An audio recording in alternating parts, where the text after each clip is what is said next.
Terra Firma! Olá pessoal, eu sou o professor Luiz Roder, esse aqui é o canal Terra Firma Society. Vou convidar você em primeiro lugar para deixar like, dislike, se inscrever no canal, se tornar um cidadão Terra Firmeza, sendo um membro do canal Terra Firma, acionar o sininho, vir participar aqui da comunidade Terra Firma. E hoje no Eu recomendo um filme muito legal, que algumas pessoas podem tratá-lo como filme ruim. Ele foi um filme que causou muita polêmica, tanto que ele tem um disclaimer logo de abertura, assim, sobre as questões religiosas, né? O filme se chama Dogma. Dogma. O que é dogma? É um conjunto de crenças, né? E esse filme ele vai tratar, ele é de, então vamos lá para os dados técnicos dele. Ele é, deixa eu trazer aqui, eu vou ter que falar rápido e meio alto, porque nós estamos a uma semana da eleição, e a gente precisa estar atento à eleição. E aqui do lado de casa está acontecendo um comício arrombado. Talvez saia do lado errado, assim. Então, tá. O cara tem um nome igual ao meu. Sou o professor Luiz Roder.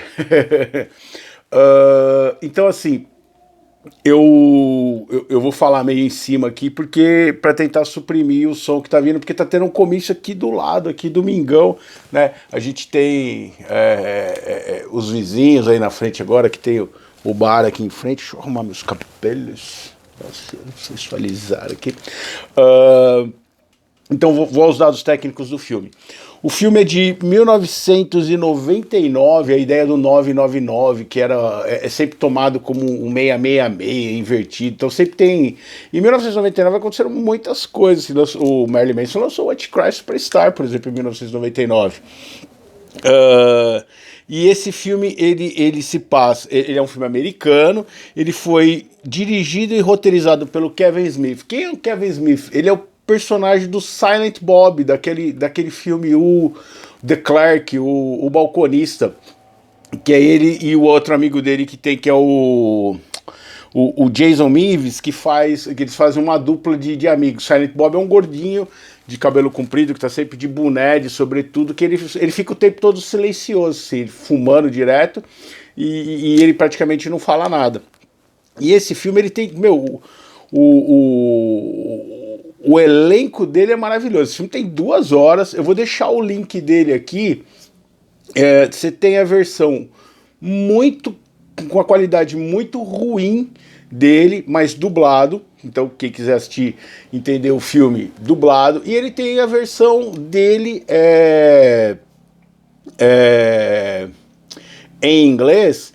E aí, mesmo para quem manja inglês, ele é um pouquinho difícil. Por quê? Porque ele vai tratar de questões bíblicas, nomes bíblicos. Ele vai fazer quase que uma sátira ou uma crítica da ideia da religião, da fé e de tudo mais. E aí, o elenco deles tem o Ben Affleck como Bartley, que é um anjo caído. Ele vai ter o Matt Damon, que é o Loki, o anjo da morte. Ele vai ter a Linda Fiorentino, que é a Bethany Sloane, que ela é você vai descobrir no filme que ela é descendente de Jesus. Ela é a filha... Então, antes de você pegar lá como é que era o nome o Código da Vinci... eles já tinham trabalhado esse conceito de Jesus ter tido um filho e a descender, o cálice sagrado, ser uma humana, né? Você vai ter o Jason Mewes e o Kevin Smith, que vão fazer o personagem deles mesmo. Eles são... É muito legal nesse filme, porque eles vão pegar os personagens do Silent Bob e do Jay, que é do filme The Clerk, e eles vão entrar nesse universo. Então eles são personagens, fazem um crossover aí com outro filme. Você tem o Chris Rock, que ele vai fazer, que é do Todo Mundo Odeia o Chris, que é a voz do Todo Mundo Odeia o Chris, que ele aparece lá como diretor da escola algumas vezes, que ele vai fazer o Rufus, que ele seria o 10º... Ó as brisas, hein? Ele vai fazer o Rufus, que ele seria o 13º apóstolo, que teria sido esquecido na Bíblia, porque ele é negro, né? Então ele continua vivo andando, ele cai do céu. Assim, esse filme é muito louco. Esse filme é completamente surreal, assim.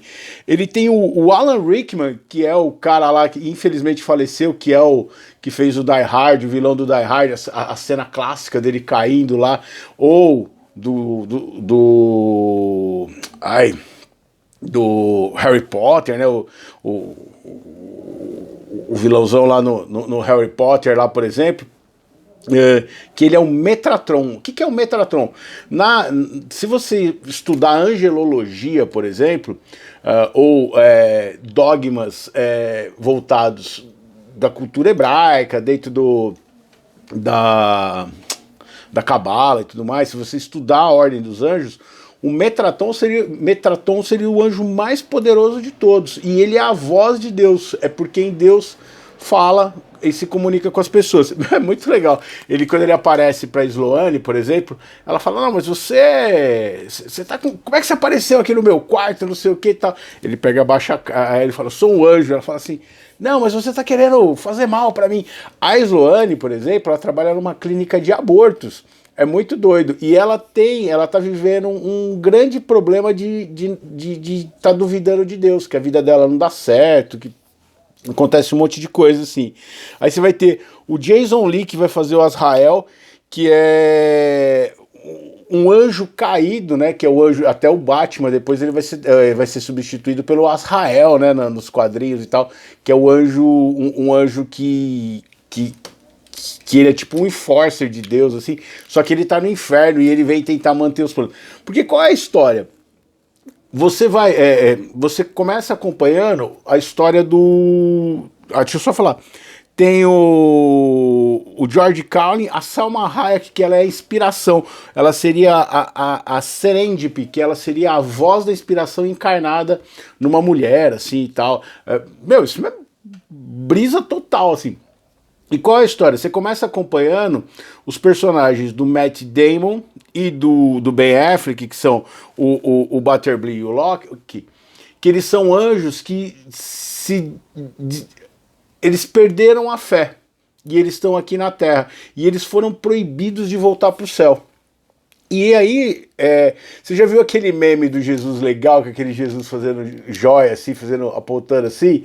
Esse meme é tirado desse filme, porque a Igreja Católica, ela sentindo que está perdendo muitos fiéis, ela vai mudar o direcionamento dela. E nessa mudança de direcionamento dela, ela vai fazer um evento onde tem um arco em que os anjos que passarem por esse arco serão perdoados, os anjos que caíram, e eles vão poder voltar para o céu.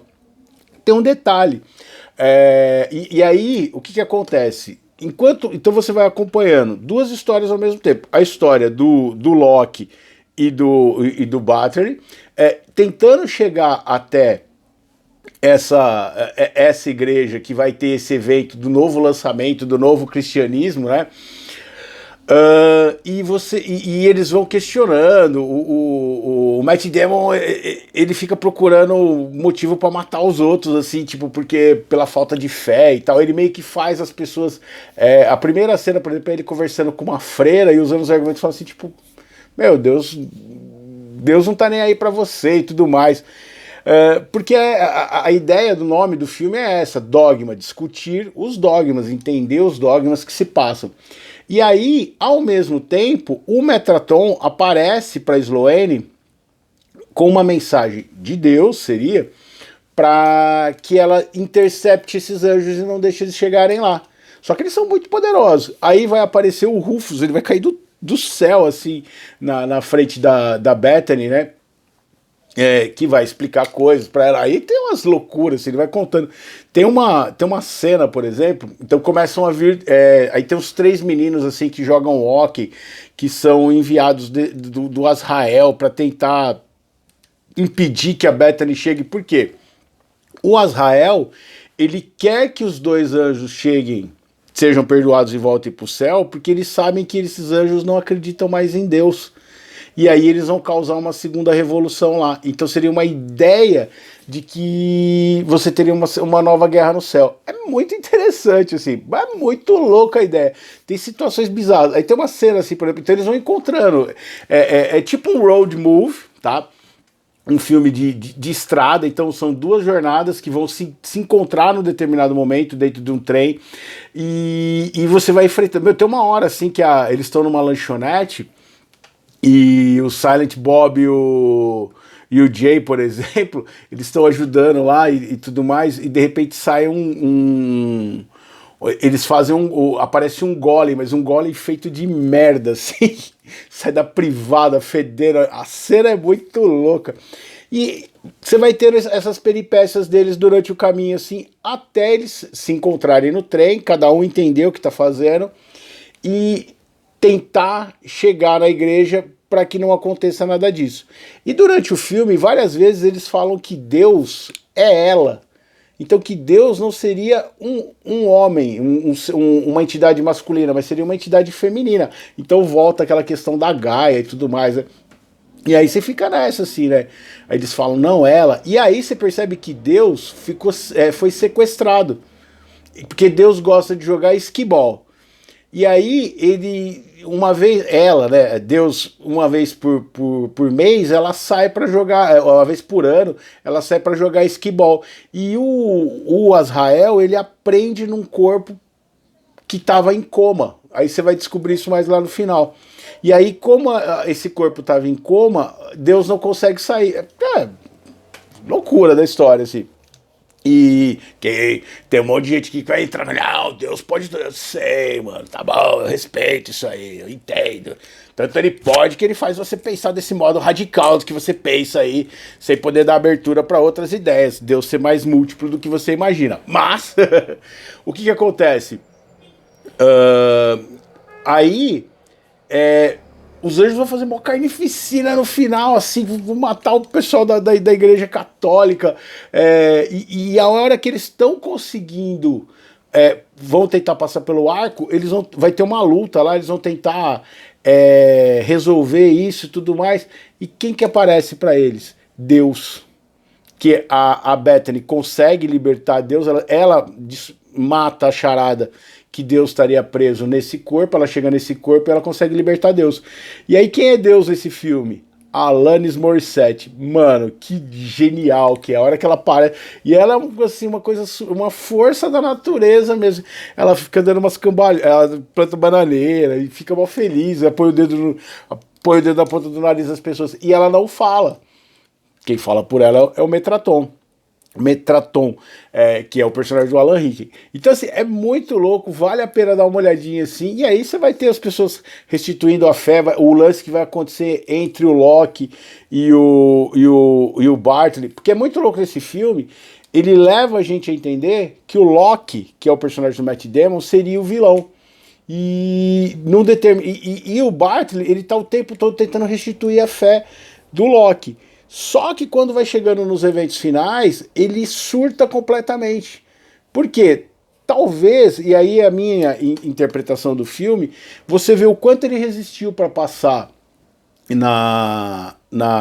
no arco. Ele podia ter passado logo de cara, mas eles ficaram enrolando. Por quê? Porque ele não queria começar a guerra no céu. Ele queria ver Deus pela última vez e restituir a fé dele. É muito legal, esse filme é muito louco, assim, vale a pena. Eu vou deixar aqui no link dos comentários e dá uma olhada aí, vale a pena. Eu vou deixar o filme dublado, mas se você puser para assistir o filme dublado, vai aparecer a versão dele sem legenda. Esse filme é o que eu falei. Se você não tiver uma noção da Bíblia em inglês e tal, fica meio difícil de entender assim os nomes, as ideias que eles estão colocando lá. Beleza? Então eu recomendo Dogma aqui no canal Terraforma Society. Vamos dar uma olhadinha no poema. O poema hoje eu peguei um poema simples, mas que eu gosto muito dele, porque ele trata dessa questão do filme, assim. Porque você vê que tá todo mundo numa crise de fé, né? E a fé é uma coisa muito louca, assim, que você... esse momento que a gente viveu, por exemplo, da pandemia, ela colocou a nossa fé, a fé de muita gente em julgo, né? Você pensa, pô, mas por que tá acontecendo isso? A gente tá sendo punido, não que a gente não mereça ser punido, né? Porque a gente não ajuda o universo. mas é muito natural, e você vai ter as pessoas que sempre vão se aproveitar disso, né? Você teve, por exemplo, o que a Igreja Católica fez durante a peste negra na Europa, né? De entender, fazer uma leitura do que estava acontecendo. E nesse filme você está vivendo esse momento, é o final, porque ó, esse filme, lembrar que ele saiu em 1999, então é o final de um milênio, você tinha aquela ideia do bug do milênio, as pessoas que acreditavam que o mundo poderia acabar no ano 2000 e tudo mais. Então ele vai vir num momento de crise de fé. E, meu, o Jesus legal lá, aquele Jesus que aparece no meme lá, é muito engraçado. Vamos lá, fé. O poder da fé reside em tornar palpável algo que não existia antes e que por muito desejarmos façamos surgir a luz no meio da escuridão, mesmo sem termos a menor ideia de quem apagou a luz.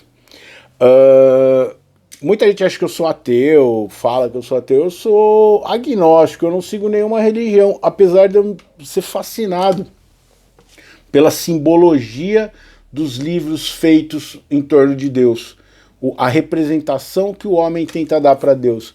E para mim, o grande poder do homem é ter criado Deus. E esse poder que Deus, esse Deus que o homem criou, deu para o homem de tentar ser subserviente. Assim. É muito doida essa relação. Então, quando eu sempre falo para meus alunos, ou para as pessoas que eu conheço e tal, eu tenho meus pensamentos. Quer dizer que eu estou certo? Não. Continue com a sua fé. Acredite.